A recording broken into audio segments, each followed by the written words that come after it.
ሰላም እንዴት አላችሁ? ሊሊ ሙልጌታ እባላለሁ። ለዚህ ቻናል አዲስ ከሆናችሁ ቤተሰብ እየሆናችሁ እንዲሁም ደግሞ የሚለቃቸው ቪዲዮዎች ለእናንተ ቶሎ እንዲደርሱ ሰብስክራይብ እንድታደርጉና ለወዳጅ ጓደኞቻችሁ ደግሞ እንድታጋሩ ይሁን። ይሄ ቻናል እንግዲህ የተለያየ ርዕሰ ጉዳዮችን እያነሳን ሊያሳድጉን ሊያስተምሩን የሚችሉ ሀሳቦችን የምንማማርበት የምናነሳበት ቻናል ነው። ስለዚህ በጣም እንደሚጠቅማችሁ ተስፋ አደርጋለሁኝ። ሰብስክራይብ አድርጉ፣ እንዲሁም ደግሞ ለጓደኞቻችሁ ሼር አድርጉላቸው።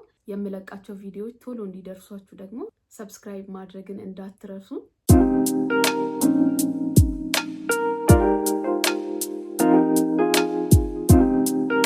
በዛሬ ቪዲዮ እንግዲህ የምናነሳው ሀሳብ የእግዚአብሔርን ቃል በሚገባ ለማወቅ ምን እናድርግ የሚል ሀሳቦችን እናነሳለን።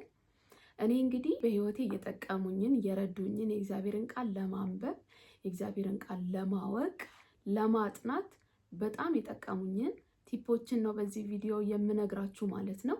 እሱን ሀሳብ ከማንሳታችን በፊት ግን ባይዘዊ በጣም ብዙ ሰው የእግዚአብሔርን ቃል ማወቅ ይፈልጋል። በጣም ብርቱ የሆነ ፍላጎት አለው። የእግዚአብሔርን ቃል መሞላት ይፈልጋል፣ መታጠቅ ይፈልጋል። ግን ደግሞ የሆነ የማይችልበት አቅም የሚያሳጣ ደግሞ ህይወታችሁ ላይ የሆነ ነገር ደግሞ አለ። ይሄንን የሚላችሁ እኔም ኤክስፒሪየንስ አድርጌው ስለማቅ ማለት ነውና እንግዲህ የመጀመሪያዎቹን አመታት መጽሐፍ ቅዱሴን ለማንበብ የተነሳውበት ጊዜ ላይ በጣም ፌስ ያደረኳቸው ቻሌንጆች ነበሩ። እነርሱም ደግሞ ህይወታችሁ ውስጥ ይኖራሉ ብዬ ተስፋ አደርጋለሁ። የብዙዎቻችን አንድ አይነት ስለሆነ ማለት ነውና በጣም የሚገርመው ነገር የእግዚአብሔርን ቃል ለማንበብ ስቀመጥ በጣም እንቅልፌ ይመጣ ነበረ። ምናልባት የኔን በጣም ከብዙዎቻችሁ ለየት የሚያደርገው እኔ እግዚአብሔርን ቃል ለማንበብ ስቀመጥ መጽሐፍ ቅዱሴን ስከፍተው እና እንደዚህ ጎንበስ ብዬ ለማንበብ ስሞክር በጣም እንባዬ ይፈስ ነበረ። ኃይለኛ ራስ ምታት ነበረብኝ እና ሊትራሊ በቃ መጽሐፍ ቅዱስን እንድዘጋው እንዳላነብ የሚያደርግ አይነት ህመም ነበረ የሚያመኝና ልክ እንደዚህ አይነት ስሜት ሲሰማኝ ወዲያው መጽሐፍ ቅዱሴን ዘግቼ አስቀምጠው ነበርና ውስጤ በጣም ፍላጎት አለ፣ የእግዚአብሔርን ቃል ለማንበብ በጣም ፍላጎት አለኝ። ነገር ግን መጽሐፍ ቅዱሴን ከፍቼ ደግሞ ለማንበብ ስሞክር ይሄ ቻሌንጅ በጣም ይከብደኝ ነበርና ምን እንደሆነ ግራ ገባኝ እና ከተወሰነ ጊዜ በኋላ ፊገር አውት እያደረኩ መጣሁኝ። በቃ የሆነ አካል መጽሐፍ ቅዱስን ማንበቤን የማይፈልግ የሆነ አካል እንዳለ እየተረዳው መጣው ማለት ነውና ልክ ይሄ ነገር ሲገባኝ ኦኬ ይሄንን ነገር ፌስ ማድረግ አለብኝ ብዬ ወሰንኩኝ ማለት ነውና ልክ መጽሐፍ ቅዱሴን ከፍቼ ማንበብ ስጀምር እንባዬ በጣም ነው የሚፈሰው፣ ራሴን ያመኛል። ስለዚህ ፔኑን በጣም እየተቋቋምኩትኝ ማንበቤን ቀጠልኩኝ ማለት ነው። ልክ ይሄንን ማድረግ ሲጀምር ደግሞ ቻሌንጁ ተቀየረና ምን ሆነ? ከራስ ምታት አለፈና ከማስለቀስ አለፈና ልክ አሁንም ማንበብ ስጀምር ኃይለኛ እንቅልፍ ይመጣብኛል። በሰላሙ ጊዜ የሌለ እንቅልፍ ልክ መጽሐፍ ቅዱሴን ለማንበብ ስነሳ ኃይለኛ እንቅልፍ ይመጣብኛል። ወይ ደግሞ የተለያዩ ሀሳቦችን አስተናግዳለሁ። መዓት ሀሳብ ወደ አይምሮዬ ይመጣል። ቶታሊ ፎከሴ ይወሰዳል ማለት ነው መጽሐፍ ቅዱሱ ላይ። እያነበብኩት ያለውት ነገር ምንድን ነው የሚለውን ነገር መረዳት እንዳልችል ያደርገኛል እና ሀሳቤ ብትንትን ይልብኛል። ከዛ በጣም በቃ ያስጠላኝና ዘግቼው አስቀምጠዋለሁ። ይሄንንም ነገር ፊገር አውት ካደረኩኝ በኋላ ደግሞ እንደገና አሁንም ቻሌንጁ ተቀየረ ማለት ነው። እሱ ምንድነው? አንብቤ ከዘጋውት በኋላ ያነበብኩትን ነገር አላስታውሰውም፣ ወይም ደግሞ ህይወቴ ላይ አምጥቼ አፕላይ ለማድረግ ስሞክር አይሰራልኝም ነበር። በቃ ከነውም ትዝ አይለኝም ነበረ። ሰው ከሰው ጋር ያወራውን ነገር ያስታውሳል፣ ያደረገውን ነገር ያስታውሳል። እኔ ግን ምናልባት ቀኑን ሙሉ ሊሆን ይችላል የማነበው፣ ቀኑን ሙሉ አንብቤ ነገር ግን ትዝ የሚለኝ ምንም አይነት ነገር የለም ማለት ነውና ይሄኛውም በጣም ከባድ ነበረ። መጨረሻ ላይ ተስፋ መቁረጥ ጀመርኩኝ። ለምንድነው ጊዜን እያባከንኩ ያለው ታዲያ? የማላስታውሰው ከሆነ ለህይወቴ የማልጠቀምበት ከሆነ ሰዎችን የማልመክርበት ከሆነ ማንበቤ ጥቅሙ ምኑ ላይ ነው የሚል ደግሞ እንደገና ተስፋ የሚያስቆርጥ እንትን ውስጥ እየገባው መጣውና መጨረሻ ላይ አሁንም መዝጋት ጀመርኩኝ ማለት ነው መጽሐፍ ቅዱሴን። እና ምን እያልኳችሁ ነው? እነዚህ ሁሉ ቻሌንጆች መጽሐፍ ቅዱስን እንዳላነብ አድርገውኝ ነበረ ለሆነ ያህል ጊዜ፣ ወይም ደግሞ ዋትስ ሃፕኒንግ የሚለውን ነገር ፊገር አውት እስካደርግ ድረስ መጽሐፍ ቅዱስን እንዳላነብ አድርገውኝ ነበርና ዛሬም እናንተ እንደኔ ባይሆንም በተለያየ አይነት ቻሌንጅ ውስጥ ታልፋላችሁ ብዬ አስባለሁ። ምክንያቱም ደግሞ አንድ ነው፣ ሰይጣን መጽሐፍ ቅዱሳችንን ከፍተን በደንብ ካነበብን ህይወታችን እንደሚቀየር በደንብ ያውቀዋል። ስለዚህ ህይወታችን የሚቀየርበት ቦታ ላይ እንድንቆይለት አይፈልግም። በተለያየ ምክንያት አድርጎ ሐሳባችንን በታትኖ ከዛ ቦታ ዞር እንድንልለት ስለሚፈልግ ሐሳባችንን በጣም በብዙ መንገድ ሊከፍልብን ይፈልጋል ማለት ነውና ይሄንን ማስተዋል በጣም አስፈላጊ ነው ብዬ አስባለሁ። እንግዲህ ምን እናድርግ? የእግዚአብሔርን ቃል ማንበብ እንፈልጋለን፣ በጣም ማወቅ እንፈልጋለን፣ ጊዜ መስጠት እንፈልጋለን። ሰዎች የእግዚአብሔርን ቃል ሲያወሩ በጣም እንቀናለን፣ እንደነሱ መሆን እንመኛለን። ነገር ግን ልክ ወደ ራሳችን መተንኛ ልናደርገው ስንል ደግሞ በጣም ብዙ አይነት ቻሌንጆችን ፌስ ማድረግ እንጀምራለን። እንዴት ነው እነዚህን ቻሌንጆች አልፈን የእግዚአብሔርን ቃል ማጥናት የምንችለው? የእግዚአብሔርን ቃል መማር የምንችለው ወይም በእግዚአብሔር ቃል ሙላት ውስጥ መኖር የምንችለው እንዴት ነው የሚለውን የተለያየ ቲፖችን ነግራቸዋለሁ። አብራችሁን እስከ መጨረሻው ቆዩ።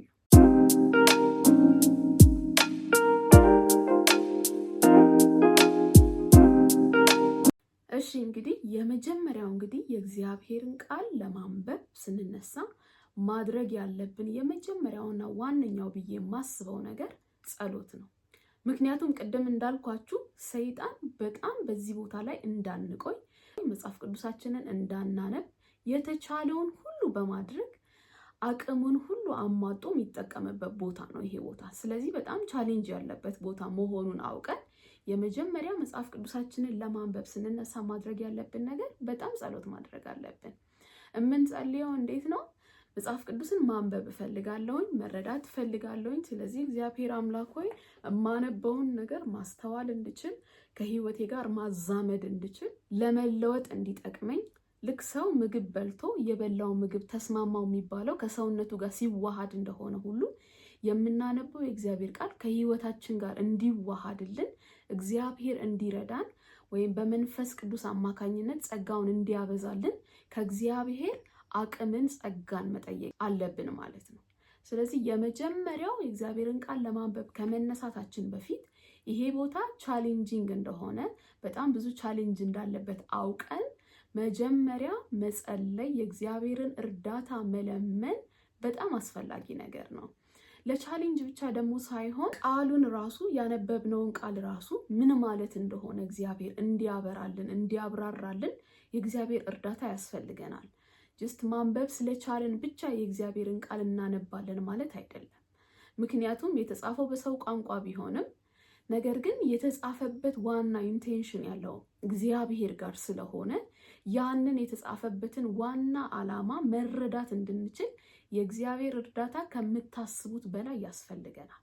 ስለዚህ ብዙዎቻችን ይሄንን ለማድረግ ዝግጁ አይደለንም። ለማንበብ ስንነሳ መጽሐፍ ቅዱሳችንን ከፍተን ማንበብ ብቻ እንደሆነ እናስባለን።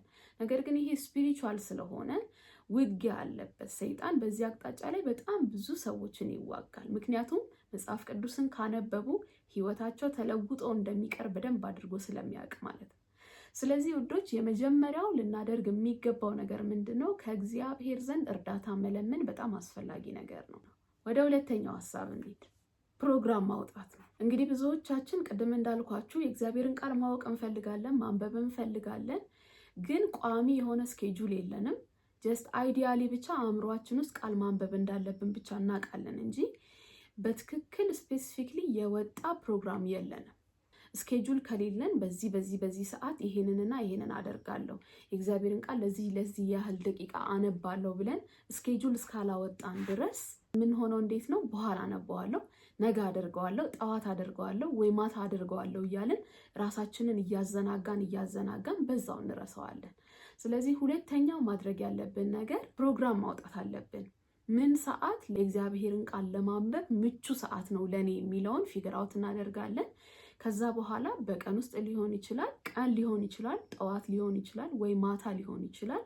ለእናንተ ምቹ የሆነውን ሰዓት መጀመሪያ ላይ ትመርጡና በዚህ ሰዓት ወይም በዚህ ቀን የእግዚአብሔርን ቃል 1 ቻፕተር ወይ 2 ቻፕተር አነባለሁ ብለን ፕሮግራም እናውጣ ማለት ነው።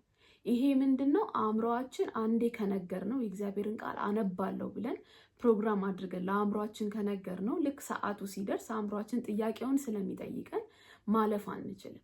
ስለዚህ የእግዚአብሔርን ቃል ፕሮግራም በጣም ወሳኝ ነገር ነው። የእግዚአብሔርን ቃል ለማጥናት ለማንበብ ይሄ ሰዓት ይሄ ጊዜ ለኔ ምቹ ነው ብለን ያንን ጊዜ ለዛ ዓላማ መለየት በጣም አስፈላጊ ነገር ነው። ፕሮግራም ማውጣት አለብን ማለት ነው። ሌላው ሶስተኛው ሐሳብ ደግሞ በጣም ብዙ ሰው ከየቱ ጋር መጀመር እንዳለበት አያውቅም። የእግዚአብሔርን ቃል ለማጥናት ሲነሳ ከየቱ ጋር መጀመር እንዳለበት አያውቅም። ምን ማድረግ እንዳለበት አያውቅም። የትኛውን ጥቅስ የትኛውን መጽሐፍ አዲስ ኪዳን፣ ብሉይ ኪዳን፣ ማቴዎስ፣ ዘኍልቍ የትኛውን ማንበብ እንዳለበት ግራ ይጋባልና የኔ ኤክስፒሪየንስ ምንድነው? ከመጀመሪያው መጽሐፍ ቅዱስን ከመጀመሪያው ጀምሮ ነበረ መጀመሪያ ላይ ሳነብ የነበረው ሞር እንዲገባኝ ስለምፈልግ ስለነበር ማለት ነው። እንግዲህ እናንተ እንደዛ ማድረግ ትችላላችሁ። ምናልባት የረጅም ጊዜ የእግዚአብሔርን ቃል የማጥናት ፕላን ከሆነ ያላችሁ ከመጀመሪያው ብትጀምሩ አሪፍ ነው። አይ እንደዛ አይደለም የምፈልገው የምትሉ ከሆነ ደግሞ ከአዲስ ኪዳን መጀመር ትችላላችሁ። ከማቴዎስ ወንጌል ማጥናት መጀመር ትችላላችሁ። ነገር ግን ይሄ ራንደምሊ የሆነ ቦታ ከፍቶ አንብቦ ከመውጣት ስኬጁል አድርጎ የማቴዎስን መጽሐፍ ለዚህ ያህል ጊዜ አጠናለው ብሎ ማድረጉ እሱ በጣም ውጤታማ እንድትሆኑ የሚያደርጋችሁ ሜትድ ነው። ስለዚህ አንድን መጽሐፍ ትመርጡና ከብሉይ ኪዳን ሊሆን ይችላል፣ ከአዲስ ኪዳን ሊሆን ይችላል።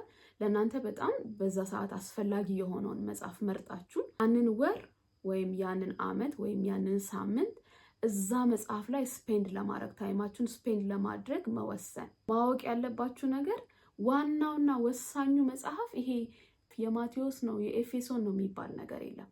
ሁሉም አስፈላጊ ነው። ሁሉም ለእውቀታችን ለህይወታችን ጠቃሚና በጣም አስፈላጊ መሆኑን መረዳት ያስፈልጋል። ነገር ግን ለኛ ምቹ የሆነውን በዛ ሰዓት ለህይወታችን አስፈላጊ የሆነውን አንድ መጽሐፍ ግን መርጠን ያንን ወር ያንን ሳምንት እዛ ላይ ብቻ ዴዲኬትድ ሆነን የምናነብበትን አንድ መጽሐፍ መምረጥ ይጠበቅብናል ማለት ነው። ስለዚህ የመጀመሪያው ጸሎት ጸለይን፣ ሁለተኛው ፕሮግራም አወጣን፣ ሶስተኛው ደግሞ አንድን መጽሐፍ መርጠን ማጥናት መጀመር ማለት ነው። እንዳልኳችሁ ይሄንን ስናደርግ እንግዲህ ቅድም ያልኳችሁን ቻሌንጆች ፌስ አናደርግም እያልኳችሁ አይደለም። የተለያዩ ቻሌንጆች ሊመጡ ይችላሉ። እንቅልፋችን ሊመጣ ይችላል፣ ሊያዛጋን ይችላል፣ ሊደክመን ሊደብረን ይችላል። እነዚህ ቻሌንጆች ግን አሉ ማለት ማቆም አለብን ማለት አይደለም። በአንድ ጊዜ ለውጥ ላናይበት እንችላለን። ግን ደጋግመን ባደረግነው ቁጥር ለእግዚአብሔር ቃል ያለን ፍቅር እየጨመረ ይመጣል። ለእግዚአብሔር ቃል ያለን ትኩረት እየጨመረ ይመጣል። አስተውሎታችን እየጨመረ ይመጣል። የኛ ችግር ምን እንደሆነ በደንብ ፊገር አውት እያደረግን እንመጣለን ማለት ነው። ስለዚህ ምናልባት አሁን ባልኳችሁ መንገድ ማጥናት ከጀመራችሁ በኋላ ያልኳችሁ ቻሌንጆች ቢፈጠሩባችሁ እንኳን እንዳታቆሙ ነው ይሄንን እየነገርኳችሁ ያለሁት። ቻሌንጆቹ ቢመጡ የተወሰነ ጊዜ እነዛን ቻሌንጆች ተቋቁማችሁ መቀጠል ከቻላችሁ ቻሌንጆቹ ድጋሚ ከእናንተ ጋር አይቀጥሉም። የሆነ ሰዓት ላይ ይቆማሉ። ከዛ እናንተ ለእግዚአብሔር ቃል ያላችሁ ነገር እየተለወጠ ይመጣል ማለት ነው። ስለዚህ በዚህ መንገድ የእግዚአብሔርን ቃል ማጥናት ብንጀምር በጣም መልካም ይሆንልናል ማለት ነው። ቀጥሎ ያለው ስቴፕ እንግዲህ የእግዚአብሔርን ቃል ካጠናን በኋላ የምንፈልገውን ሐሳብ ካጠናን በኋላ ያንን ያጠናነውን ክፍል አንበባችንን አቁመን ማንሰላሰል አለብን፣ ወይም ደግሞ ሜዲቴት ማድረግ አለብን።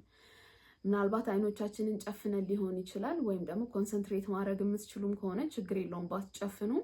ነገር ግን ምንድን ነው እያነበብኩ ያለሁት፣ ምንድን ነው የገባኝ ነገር የሚለውን ነገር ለተወሰኑ ደቂቃዎች ማሰላሰል በጣም ያስፈልጋል። ስታሰላስሉት የእግዚአብሔርን ቃል ስታሰላስሉ ያነበባችሁት ነገር በደንብ ልባችሁ ውስጥ እንዲታተም አእምሮአችሁ ውስጥ በደንብ እንዲቀር ያደርግላችኋል። ስለዚህ የተወሰነ ደቂቃ ሰጥታችሁ ያንን ያነበባችሁትን ቃል ዳጀስት ለማድረግ ጊዜ መስጠት ያስፈልጋል ማለት ነው።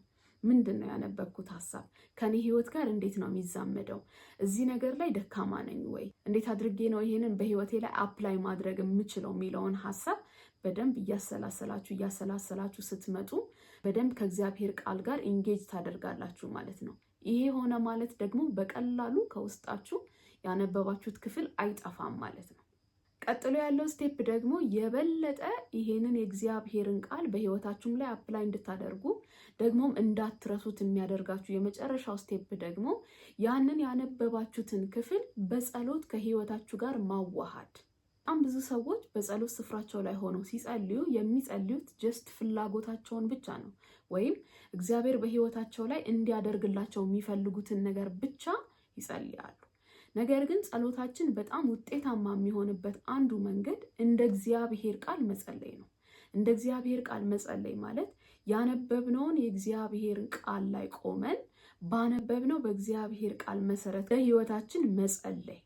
ለምሳሌ ዛሬ ያነበብኩትኝ መዝሙረ ዳዊትን ከሆነ ዳዊት በእሽታ መንፈስ ደግፈኝ የሚል ቃል ካጠናሁኝ እኔ የዛን ቀን ጸሎቴ የሚሆነው እግዚአብሔር ለሚነግረኝ ነገር እግዚአብሔር በመንፈሱ አማካኝነት ለሚያዘኝ በቃሉ አማካኝነት ለሚናገረኝ ነገር እሺ ማለት እንድችል ፈቃደኛ መሆን እንድችል እግዚአብሔር እንደ ዳዊት እኔንም እንዲረዳ ባነበብኩት ቃል ላይ ቆሜ መጸለይ ማለት ነው።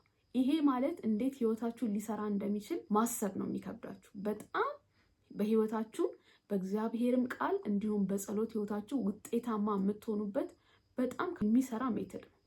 ስለዚህ ባነበባችሁት መሰረት ከእግዚአብሔር ጋር ኮሚኒኬት ማድረግ ትልቅ ውጤት በህይወታችሁ እንድታዩ ያደርጋችኋል። እነዚህ እንድታደርጉ የእግዚአብሔርን ቃል በደንብ ለማወቅ በእግዚአብሔር ቃል ሙላት ለመሞላት በደንብ ይጠቅማችኋል ብዬ አስባለሁኝ። እንደሚጠቅማችሁ ተስፋ አደርጋለሁኝ። ሌሎች ጥያቄዎችና አስተያየቶች ካላችሁ በኮሜንት ሴክሽን ላይ ጠብቃችኋለሁ።